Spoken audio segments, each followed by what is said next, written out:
Olá, pessoal! Sejam todos muito bem-vindos a mais um podcast filosófico, atividade que é promovida pela Organização Internacional Nova Acrópole do Brasil. E para a nossa conversa de hoje, recebemos o professor voluntário José Roberto, da sede São Caetano do Sul, em São Paulo. Seja muito bem-vindo, José Roberto. Olá, Danilo. É muito satisfatório, é muito bom estar aqui contigo, compartilhando algumas reflexões filosóficas e também compartilhando com todas as pessoas que já faz um bom tempo acompanham os nossos podcasts. Em nossa conversa de hoje, vamos falar sobre a filosofia tradicional e o engano do universo, da ilusão ao simbolismo. É natural que a gente não esgote o tema, seríamos muito pretensiosos de fazê-lo, e não é essa a ideia, obviamente, e também não vamos trazer aqui verdades absolutas, pelo contrário. Nós vamos conversar, vamos refletir e vamos extrair ideias que sejam úteis, práticas e, como sempre lembramos, vivenciais para todos nós, em alguma medida. Esse tema é bastante rico, José Roberto, e para começar eu gostaria que você falasse da nossa relação com a natureza. Ela é real? Ela é uma ilusão? Ou seja, aquilo que nós vemos no mundo manifestado e a maneira com a qual nós nos relacionamos, eu gostaria que você falasse dessa ideia, porque quando nós nos aprofundamos, a gente começa a entender que muitas das coisas que nós temos como realidade são ilusões. E para começar, eu gostaria que você falasse então um pouco sobre isso, do ponto de vista da filosofia, de uma maneira bem objetiva e bem prática, para que a gente começasse o nosso podcast de hoje.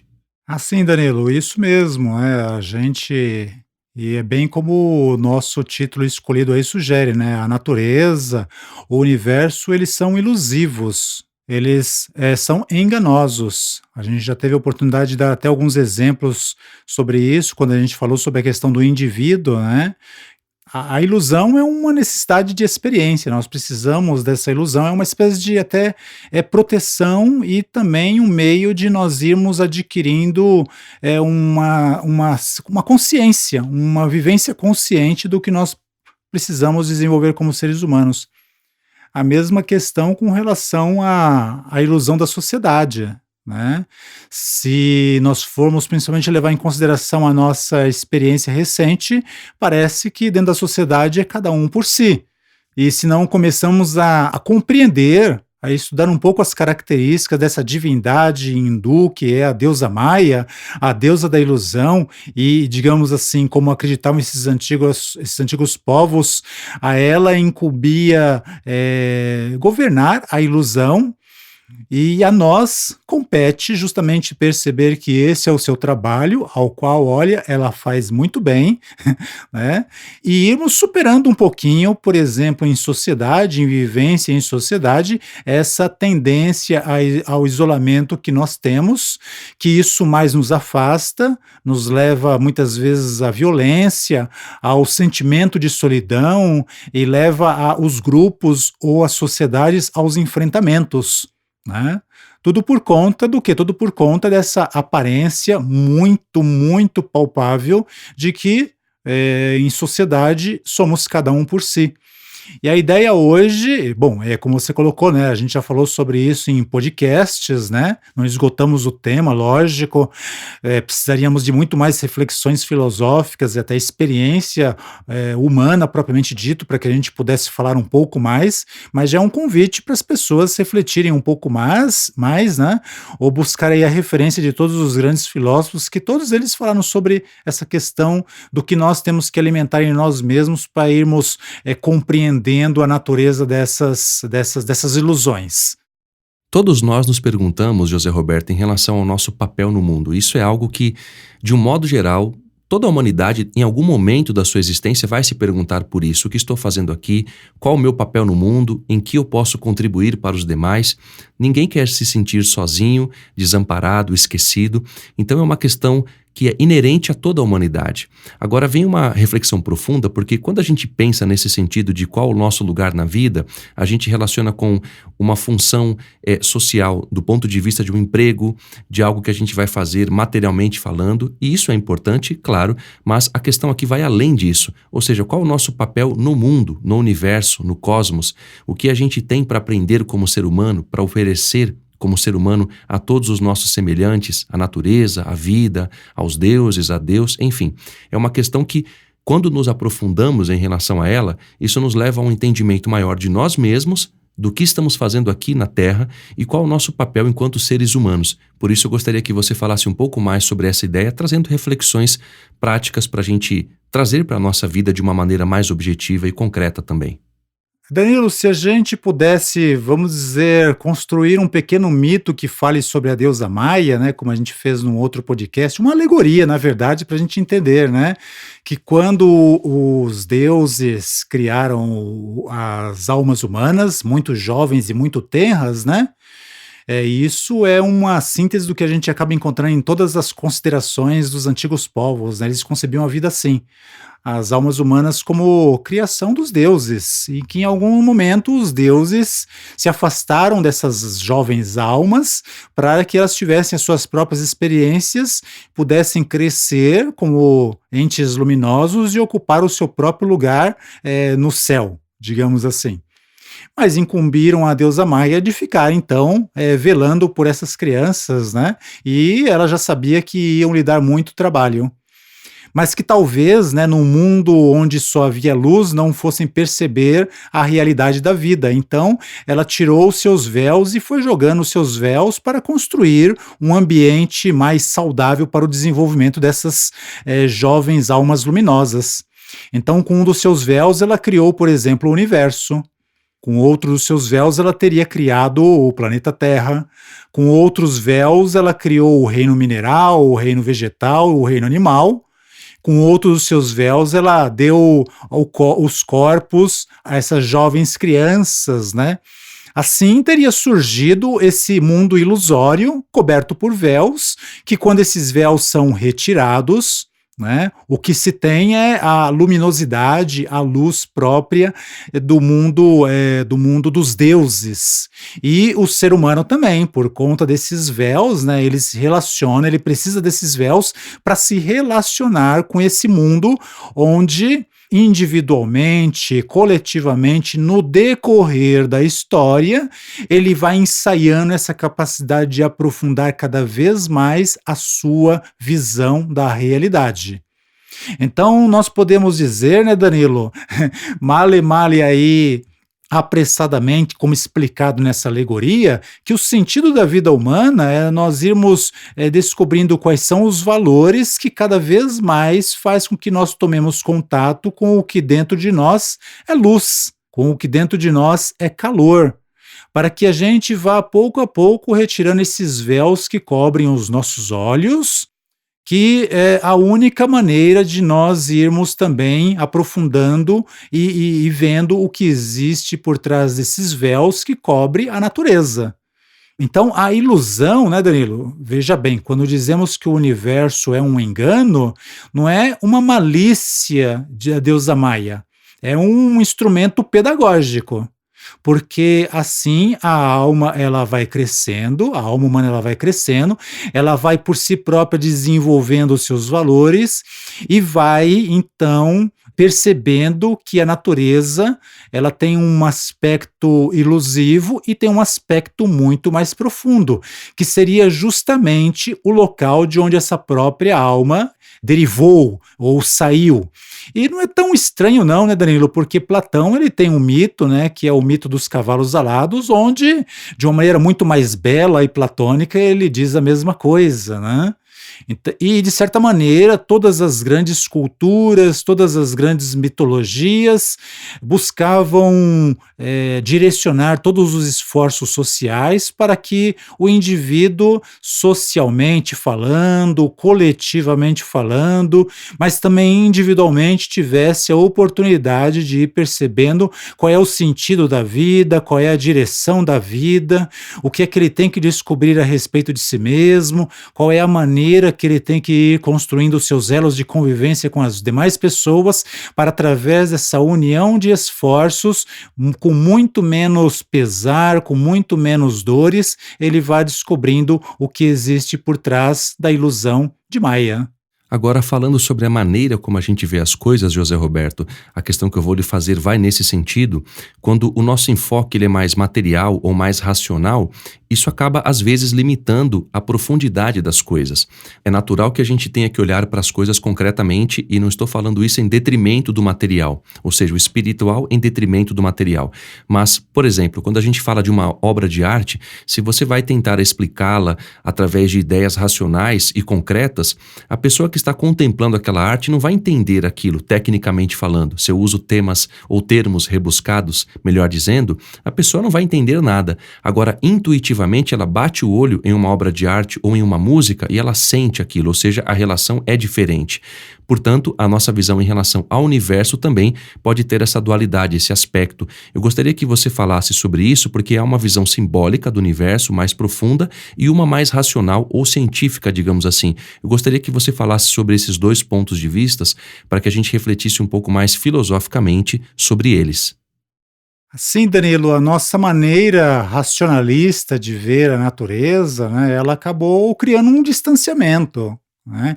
E assim, não é só um problema da nossa geração, né? Já é um problema que vem vindo aí desde a Idade Média, né? Que nos tocou viver de uma maneira mais próxima. Então, de certa maneira, esse é o problema de ver o universo de uma maneira muito racional, né? Então, nós sabemos, por exemplo, as medidas da Terra até o Sol, né, ou da Terra até a Lua. Nós sabemos a composição química e nuclear do Sol, assim como também se especula sobre a composição química e etc, a respeito de Vênus, a respeito da Lua, a respeito de Marte. Nós sabemos quantos planetas existem no nosso sistema solar, e em algumas épocas, alguns asteroides passam a ser planetas, outros planetas passam a ser asteroides. Então é uma maneira de medir, de quantificar as coisas, não necessariamente de qualificar as coisas, ou de criar uma relação entre a qualificação das coisas e a nossa própria qualificação, né? Vamos dizer o seguinte, né, Danilo? Saber que uma mesa tem 2 metros de altura não nos humaniza. Não nos humaniza. Ao mesmo tempo, saber que uma floresta está ali à disposição, se corta a sua madeira para se construir coisas que a nossa sociedade industrial necessita, com certeza, mas isso nos afasta muito. A natureza, a nossa relação com a natureza passa a ser de uso, de serviço. Ela está ali para nos servir, assim como as águas dos rios, assim como o ar, assim como o sol, e assim como as estrelas também. E hoje elas nem servem para muita coisa, hein, porque a gente não navega mais com base na orientação das estrelas. Então o universo ele perde cada vez mais sentido para nós. Não tem nada a ver com os nossos problemas cotidianos. E só aproveitando o gancho do que você mencionou, José Roberto, dessa visão que limita a profundidade em relação ao universo e às coisas que a vida nos apresenta de um modo geral, nós quando lemos O Menino do Dedo Verde, do Maurice Druon, que nos ensina muito quando nós descobrimos que ele não é um ser comum. Trata-se de um ser bem especial e quem lê o livro sabe o que eu estou falando. E só corroborando o exemplo que você trouxe, ele não consegue aprender na escola. O Tisto tem uma dificuldade de aprender de maneira racional, então o pai dele tira da escola o menino e ele passa a ter aulas particulares de várias matérias. E uma delas é jardinagem. E esse professor de jardinagem o ensina a descobrir a sua vocação, o seu talento, e percebe nele o dedo verde, ou seja, onde ele toca o polegar, nasce uma flor. É muito curioso porque, inclusive, nós conhecemos um amigo assim, que não é autista, claro, mas conhecemos um amigo que tem também essa capacidade de lidar com as plantas de uma forma natural. O Tisto nos ensina muito sobre isso porque ele não aprende de uma maneira racional. Aquilo que ele aprende vem do seu coração e, como Sócrates ensina, através do edutire, é extrair de dentro o que há de mais profundo. E, claro, fazer uma relação prática com a vida, ou seja, se identificar com as ideias, integrá-las em sua vida, em seu coração, e de maneira a que isso se torne uma ação mais coerente, harmônica. Isso é muito importante da gente refletir de maneira mais séria. Exatamente. E outro bom exemplo que nós temos são os grandes poetas, né, como Shakespeare, como Cervantes, como Khalil Gibran, que eles pegam elementos simples como flores, simples como a noite, simples como o mar, e dão todo um significado àquilo. É algo que a poesia preservou, mas não está presente na nossa cultura cotidiana. aí as coisas realmente ficam frias e ficam distantes. Esse é o grande mal de se observar a natureza, de se observar o mundo, de se observar essas flores que você colocou de uma maneira distante, racional, racionalista, mecânica. A outra maneira, né, é a maneira simbólica. E é interessante, Danilo, já houveram outras épocas excessivamente racionalistas na história, mas nunca foi uma cultura mundial. Foi um nicho, né? Foi um povo que perdeu a conexão com a natureza. Hoje nós percebemos que se inverteu a situação. Hoje se transformou numa cultura global. A natureza perdeu o sentido, um sentido um pouco mais simbólico, um sentido um pouco mais profundo para o mundo todo. E hoje nós estamos justamente através de uma pesquisa mais filosófica, né, buscando resgatar isso, principalmente nos conhecimentos transmitidos pelos grandes sábios da humanidade. Porque a questão é justamente essa que você colocou lá no comecinho. Pensou que eu não tinha ouvido, mas eu te ouvi sim. É uma questão de compreensão, né? E uma das definições clássicas de consciência é que a consciência humana é algo que é plástica, ou seja, ela só cresce e desenvolve conforme ela vai se expandindo. Cada vez ela vai colocando mais pedacinho do mundo dentro do seu círculo, cada vez mais pedacinho da natureza, do universo, né? Então, que nem o Pequeno Príncipe, né, Danilo? Para a raposa, os campos de trigo não significavam nada. A partir do momento em que ela conheceu o Pequeno Príncipe, então aquela amizade daquele garotinho, né, de cabelos loiros que se esforçou para conquistá-la, ela relacionou isso com os campos de trigo, que não tinha serventia, não tinha serviço nenhum para ela não comia pão, ela não comia trigo, né? Então você perceba, né, que não por uma questão utilitária, mas por uma questão de amizade, por uma questão simbólica, por uma questão de lembrança, aquilo entrou no círculo da sua consciência, passou a ter sentido, né? Ou seja, ela começou a compreender, a ter um grau um pouco mais profundo de compreensão. E esse grau profundo de compreensão é justamente o que? É justamente ir rompendo as ilusões de Maia, ir dando sentido aos amigos cotidianos e dando um novo sentido ao meu trabalho. É monótono? É monótono. É chato, mas não tem aspectos positivos? Não é verdade? Não permite, no mínimo, a minha sobrevivência física e material? Vale a pena acordar todo dia reclamando das dificuldades, do esforço para chegar no meu trabalho, encontrar aquela gente chata, né? Isso é uma visão muito mecânica da vida. Vira uma rotina, em algum momento faz com que o indivíduo perca o porquê da sua vida, né? Não estou querendo dizer que o nosso trabalho, o nosso estudo nos satisfaça integralmente, né? Mas, digamos assim, sempre se pode retirar algo positivo, algum ensinamento, algum aprendizado, como, por exemplo, aí no caso do Tisto, né?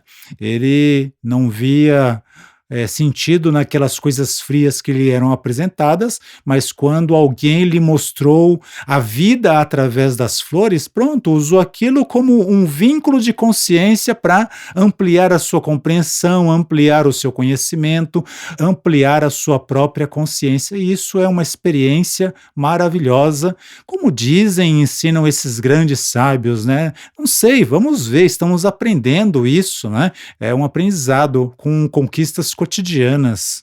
E isso é uma maneira de ver a mensagem que o universo quer nos enviar. Eu sei que não estou falando isso pensando no ser humano hoje, né? Estou falando isso pensando numa experiência coletiva de centenas de pessoas, centenas de povos das antigas civilizações que deixaram de uma maneira ou outra, expresso aí nos seus símbolos, nos seus mitos, nas suas histórias, essa relação um pouquinho mais orgânica e abrangente que eles tinham com a natureza que os cercava e com o universo de uma maneira geral. E essas mensagens que o universo nos envia, se a gente não tem uma capacidade de recebê-las de maneira inteligente, de processá-las, a gente vai sempre relacionar de maneira material. Como o exemplo daquela pessoa que vê uma placa de carro na frente dela e vê uma outra imagem de um número, ela já pensa no jogo do bicho que ela vai ganhar com aquilo. É curioso que a gente sempre faz uma relação do ponto de vista pessoal. E essa interpretação é muito limitante, porque nos afasta cada vez mais da profundidade simbólica que a vida traz e da pedagogia que ela traz através dos ensinamentos. Por exemplo, se eu tenho uma dificuldade de relação com o vizinho, eu não penso do ponto de vista pedagógico, do ponto de vista o que eu tenho a aprender com esse vizinho? Será que eu também não preciso me melhorar? Esse senso crítico é muito importante em toda e qualquer relação humana.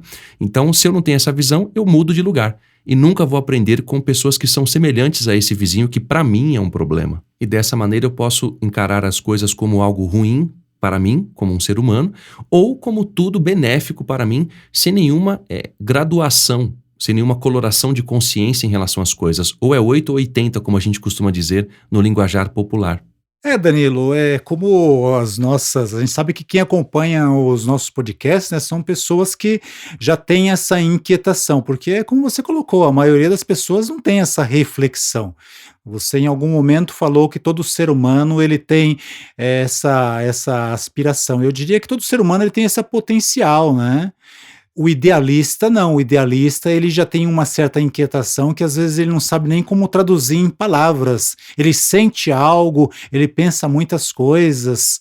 Então ele realmente vai olhar para o seu vizinho e vai pensar, esse vizinho me causa problemas. Mas será que parte do problema não sou eu?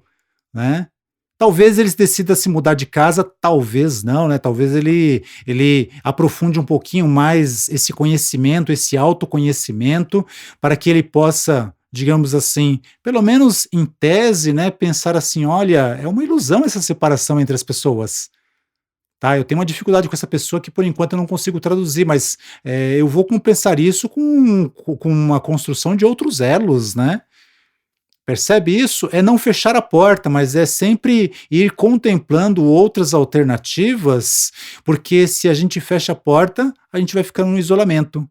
E essa é uma característica muito marcante da nossa sociedade, né? O isolamento vai levando o ser humano ao medo, o medo vai levando o ser humano à violência, né? Lembra disso? O mestre Yoda, né? O mestre Yoda falou a mesma coisa lá para o Anakin, né? O medo gera violência, que vai gerando comportamentos cada vez mais autodestrutivos, de tal maneira que o ser humano destrutivo, em algum momento, ele vai se tornar, digamos assim, de uma maneira ou de outra, tirano na sociedade. Não é verdade? Ao passo de que a proposta filosófica é justamente essa, né? Nós podemos ir entendendo um pouquinho que sim, o universo que nos cerca é uma ilusão, mas nem para negar a ilusão e nem para nos entregarmos a ela, para compreendê-la cada vez mais, né? Temos cada vez mais consciência de quais são essas ilusões e quais aquelas que, percebendo, eu posso ir trabalhando, eu posso ir combatendo para ter uma visão cada vez mais verossímil, cada vez mais autêntica da realidade. Porque quando nós observamos assim a nós mesmos, a gente consegue observar o mundo ao nosso redor. E o contrário também é verdadeiro, né? Quando eu consigo observar o que é real no mundo que me cerca, nas pessoas que me cercam, eu também contemplo um pouco da realidade de mim mesmo. Aí a gente faz um elo de conexão entre interior e exterior, exterior e interior. E aí, como você colocou, né? Para que eu cresça cada vez mais como ser humano. Sem dúvida, José Roberto, e só complementando e reforçando o que você falou, quando você traz a ideia do universo como um engano, não é que você está falando de maneira pejorativa ou de maneira irônica em relação ao tema, mas sim com essa pedagogia filosófica que a deusa Maia nos ensina, porque muitas das coisas que nós vivemos trata-se de uma ilusão. Por exemplo, a ideia da morte, quando os sábios falam que a morte é uma ilusão, como nos ensina o Bhagavad Gita, quando Krishna fala para o Arjuna que, mesmo após a morte do corpo, nós voltamos a renascer, ou seja, o espírito passa através do corpo. O Pequeno Príncipe nos ensina a mesma coisa quando diz que o essencial é invisível aos olhos. Só que, é claro, a morte como ilusão para os sábios, para nós ainda é um processo a se compreender consciencialmente. E, naturalmente, que nós não devemos chegar em uma pessoa que acabou de perder um ente querido e dizer de maneira, entre aspas, sábia, que a morte é uma ilusão. Não, não devemos fazer isso. Sim, sim, é exatamente isso, né? Isso é uma questão de estudo, é uma questão de conhecimento também, né? Quem é a pessoa à minha frente que passou por tal situação e o que eu posso dizer a ela ou só estar ao lado é suficiente, né? Tem que sentir muito o momento, mas é como você mesmo colocou, né? Há uma diferença entre ir para um momento como esse e ficar fazendo piadas, totalmente alheio ao sofrimento das pessoas envolvidas, e outra coisa é estar um pouco atento, é uma característica daquelas pessoas que se conhecem, né, que em algum momento fazem pequenos mergulhos dentro do seu próprio coração para saber o que sente, também para poder refletir isso de uma maneira harmônica, apropriada e respeitosa fora, quando e eventualmente o momento necessite. Agora, encerrando o nosso podcast, José Roberto, eu gostaria que nas suas considerações finais, por gentileza, você falasse da ideia do destino. Nada nos acontece por acaso. A gente não pega um ônibus ou um aplicativo de carro, por exemplo, que nos leve a um determinado local sem sabermos para onde estamos indo. A gente imagina que a vida é uma série de casualidades, tudo acontece de maneira casual e não há um destino. Pelo contrário, tudo há um destino, e quando a gente o compreende de maneira consciente, a gente começa a entender um pouco mais desse engano que a deusa Maia nos apresenta. Então, gostaria que você falasse dessa ideia e também de outras mais que você queira falar para encerrarmos então o nosso podcast de hoje. Sim, Danilo, buscando um pouquinho a base da resposta na tradição, seja a tradição grega ou seja a tradição oriental, o destino, né, ele é um momento humano de três tempos: passado, presente e futuro. Né? E nós, em nossos estudos de filosofia, a gente busca justamente o contato não com o passado, né, mas principalmente com os testemunhos dos sábios desse passado, que viram as qualidades das sociedades onde viveram, viram também os defeitos e sintetizaram isso em muitos códigos pedagógicos para que futuramente quem queira tomar contato com esses ensinamentos os tenha bem alinhados, né, bem estruturados. E esse é o maravilhoso da nossa época, né? Nós, para, digamos assim, irmos contrapondo a ilusão do nosso mundo, a ilusão dos nossos olhos, podemos contar com esses ensinamentos de Platão, de Confúcio, de Lao Tse e de muitos outros, porque a melhor maneira de ir para qualquer lugar é tendo o apropriado ao lugar onde nós vamos na nossa bagagem. Né? E como você disse, a nossa vida física um dia vai encerrar, e pelo menos antes da luz se apagar, a gente precisa começar a refletir para onde nós estamos indo, né? O que em nós é mortal e o que em nós é profundo, o que fica com o corpo, o que vai para algum lugar, né? Isso são coisas muito importantes, para que a gente já comece a trabalhar todas as ilusões, né? Para que nós vamos nos exercitando em pequenos exercícios de desapego ante o grande desafio e o grande desapego que sempre pede de nós, de todo ser humano. E é isso, né? Temos que passar aí pelas dificuldades características da nossa cultura, mas temos aí o apoio de todos os grandes filósofos da história para nos ajudar nessa visão cada vez mais profunda da realidade, de nós mesmos e para irmos além dos véus de Maia.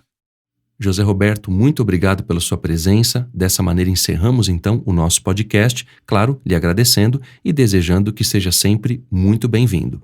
Obrigado, Danilo. É sempre um prazer estar aqui contigo, tomarmos o nosso cafezinho antes, batermos um papo, trocarmos algumas reflexões filosóficas e compartilharmos isso com as pessoas que nos acompanham. Igualmente, José Roberto, para aqueles que queiram nos contatar, podem fazê-lo através do nosso site nova-acrópole.org.br/podcast. E para quem quiser saber mais sobre o nosso curso de Filosofia para Viver, basta acessar o nosso site nova-acrópole.org.br. Até a próxima! A trilha deste podcast é de autoria de Tchaikovsky e chama-se Abertura Solene 1812, Opus 49.